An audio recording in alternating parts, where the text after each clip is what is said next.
ओम नमो भगवते वासुदेवाय। जय श्री कृष्णा, राधे राधे। भगवान श्री लक्ष्मी नारायण जी की जय। नमस्कार दोस्तों, आज इस वीडियो में जानेंगे सभी व्रतों में उत्तम एकादशी का व्रत जो हर महीने में 2 बार आती है।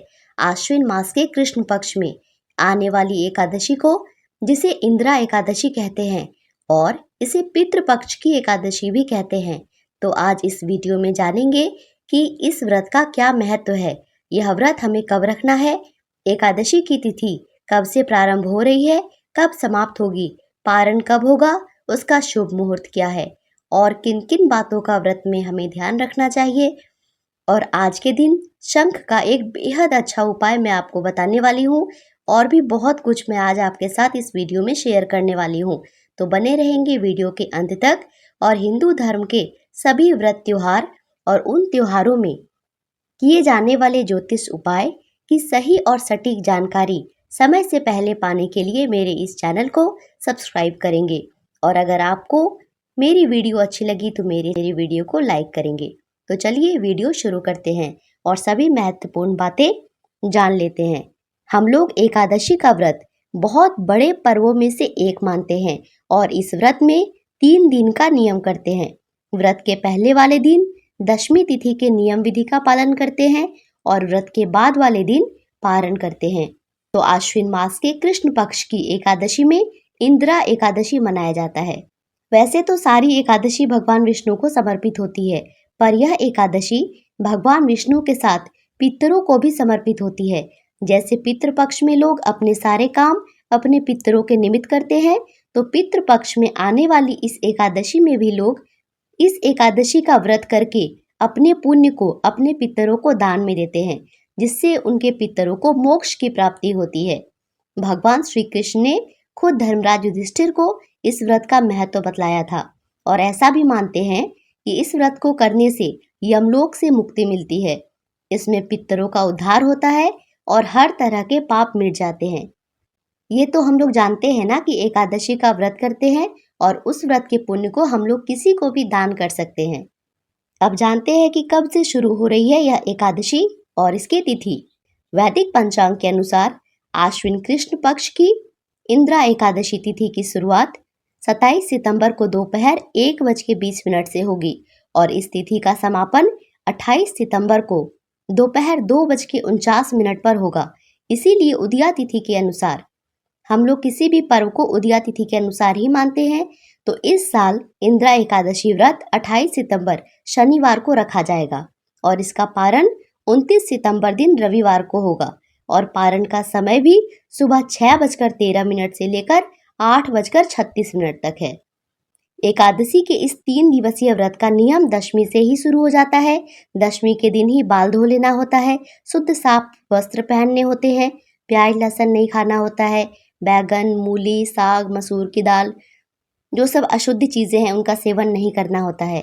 और कुछ लोग तो सूर्यास्त के बाद भी नहीं खाते हैं, पर हमारे यहाँ सूर्यास्त के बाद खाना खाते हैं, पर चावल या चावल से बनी चीज़ें नहीं खाते। तो आप लोग अपना देख लीजिए। दशमी के दिन ही तुलसी पत्र वगैरह तोड़ के रख लेना चाहिए, क्योंकि एकादशी में बिना तुलसी पत्र के तो पूजा नहीं होती है और एकादशी में तुलसी पत्र तोड़ते भी नहीं हैं। इसीलिए दशमी के दिन ही तुलसी पत्र वगैरह तोड़ के रख लेना चाहिए। अगर आप एकादशी के दिन दातुन वगैरह से ब्रश करते हैं तो दातुन भी दशमी को ही तोड़ लीजिए, एकादशी के दिन दातुन भी नहीं तोड़ते हैं। और सुबह एकादशी का व्रत रखते हैं, सुबह सूर्योदय के समय जल्दी उठकर बिना कुछ खाए पिए नहा धोकर शुद्ध हो जाते हैं। इस दिन नहाने के पानी में थोड़ा सा गंगा जल और 1 चुटकी हल्दी डालकर स्नान कीजिए। इसके बाद अपने मंदिर की साफ सफाई करके भगवान विष्णु के सामने एकादशी व्रत का संकल्प लेना चाहिए, क्योंकि हमारे यहाँ कहते हैं कि अगर किसी व्रत का संकल्प नहीं लेते हैं और उस व्रत को करते हैं तो उसका सारा फल इंद्रदेव ले जाते हैं। इसलिए संकल्प का बहुत महत्व है दोस्तों। इसके साथ इस दिन पीला वस्त्र पहनना चाहिए, भगवान को भी पीला वस्त्र पहनाइए। अगर आपके घर में लड्डू गोपाल हैं तो उनको पीला वस्त्र पहनाइए, या अगर आप फोटो रख के पूजा कर रहे हैं तो फोटो के ऊपर एक पीला कपड़ा डाल दीजिए। भगवान विष्णु की पूजा में पीली चीज़ों का ज़्यादा प्रयोग किया जाता है। और इसके बाद सबसे पहले सूर्य भगवान को जल देने के बाद एकादशी वाले दिन तुलसी में जल नहीं डालते, ना ही स्पर्श करते हैं। तो आप बिना स्पर्श किए दूर से ही बस फूल चढ़ा दीजिए, हाथ जोड़कर प्रणाम कीजिए, दिया जलाइए अगरबत्ती जलाइए, प्रणाम कीजिए, तुलसी के चारों ओर परिक्रमा ले सकते हैं ओम नमो भगवते वासुदेवाय ऐसा बोलकर। और इसके बाद पूरी विधि विधान से विष्णु भगवान की माँ लक्ष्मी के साथ एकादशी के दिन पूजा कीजिए। पीला फूल, पीला फल, पीले भोग, पीले चंदन और अपराजिता का फूल, यह सब भगवान विष्णु को अति प्रिय होते हैं। तो अगर यह आपको मिले तो आप जरूर चढ़ाइए। और आज का एक बेहद खास उपाय, अगर आपके घर में एक दक्षिणावर्ती शंख है तो उस शंख में 5 बार शुद्ध जल भरिए, बिल्कुल थोड़ा थोड़ा करके भरिए, और थोड़ा थोड़ा करके 5 बार गंगा जल भरिए। केसर की एक पत्ती, अष्टगंध, पीले चंदन, 2-4 बूंदे इत्र की, 1 चुटकी हल्दी, और इसको इन सबको शंख में डालकर उस शंख से भगवान विष्णु का अभिषेक कीजिए 3 बार।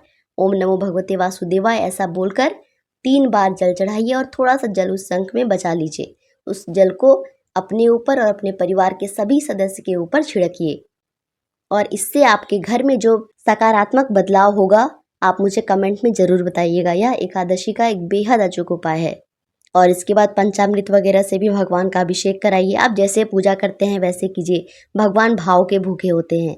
इसके साथ अगर आपके घर में केले का पेड़ है तो उस पेड़ में भी 1 लोटे में जल, उसमें थोड़ी हल्दी, चने की दाल, गुड़, ये सब केले की जड़ में डालें, और हल्दी से 5 टीका सिंदूर का केले की जड़ में लगा दीजिए। केले की पेड़ में अष्टगंध है, पीली चंदन है, तो उसको भी हल्दी के ऊपर ही 5 टीका बना के लगा दीजिए। और केले पेड़ के भी 7 बार परिक्रमा करनी होती है।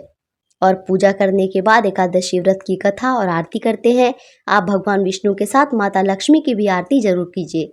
अगर आप विष्णु सहस्त्रनाम नहीं पढ़ सकते, हालांकि इस दिन पढ़ना चाहिए, लेकिन नहीं पढ़ सकते तो अपने घर में, फ़ोन में, टीवी में लगाकर छोड़ दीजिए, पर सुनिए ज़रूर। अब जानते हैं कि एकादशी व्रत में क्या खाएं और क्या नहीं खाएं। शास्त्रों के मुताबिक तो एकादशी का व्रत पानी पीकर या निराहार दोनों ही तरह से रख सकते हैं। कुछ लोग फलाहार रखते हैं। जो फलाहार व्रत रखने वाले होते हैं वे केवल फल खाते हैं। जो जलाहार व्रत रखते हैं वे सिर्फ जल पी के रहते हैं। और कुछ लोग निर्जला व्रत रखते हैं। इस व्रत को रखने से भगवान विष्णु प्रसन्न होते हैं, हर मनोकामना पूरी होती है। व्रत वाले दिन सोना नहीं चाहिए। अगर आप जागे नहीं रह सकते हैं तो सिर्फ रात में सोइए, दिन में तो बिल्कुल भी नहीं सोना चाहिए। और इसमें भी कहते हैं कि अगर आप सो जाते हैं तो इसका भी सारा फल त्रिजटा नाम की राक्षसी ले जाती है। तो ये सब का ध्यान रखिए। दिन भर बीतने के बाद शाम को फिर से दिया जलाइए, आरती कीजिए। अगर आप फिर से भोग लगाना चाहें तो लगा सकते हैं। अगर आपके घर में लड्डू गोपाल हैं, आप 2 बार भोग लगाइए, क्योंकि हमारे घर में लड्डू गोपाल होते हैं तो हम लोग 2 बार भोग लगाते हैं। लेकिन अगर फोटो रख के पूजा कर रहे हैं तो फिर 1 बार सुबह ही भोग लगाते हैं। और दूसरे दिन पारण करते हैं। 29 सितंबर रविवार के दिन इस व्रत का पारण होगा। पारण वाले दिन सुबह उठ जाइए, स्नान आदि करके विष्णु भगवान की पूजा करके ब्राह्मण को सीधा दान करके पारण करना है। पारण के लिए पहले कुछ मीठा खा के ही पारण होता है। सबसे पहले तुलसी का पत्ता अपने मुख में रखकर उसके बाद कुछ मीठा खाइए। फिर आपके घर में जो भी भोजन है वो आप जो खाना चाहें वो सब खा सकते हैं।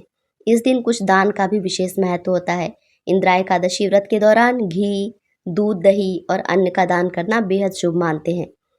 साथ ही इस दिन जरूरतमंदों को भी खाना खिलाइए। मान्यता है कि ऐसा करने से भगवान विष्णु के साथ पितरों की भी कृपा प्राप्त होती है।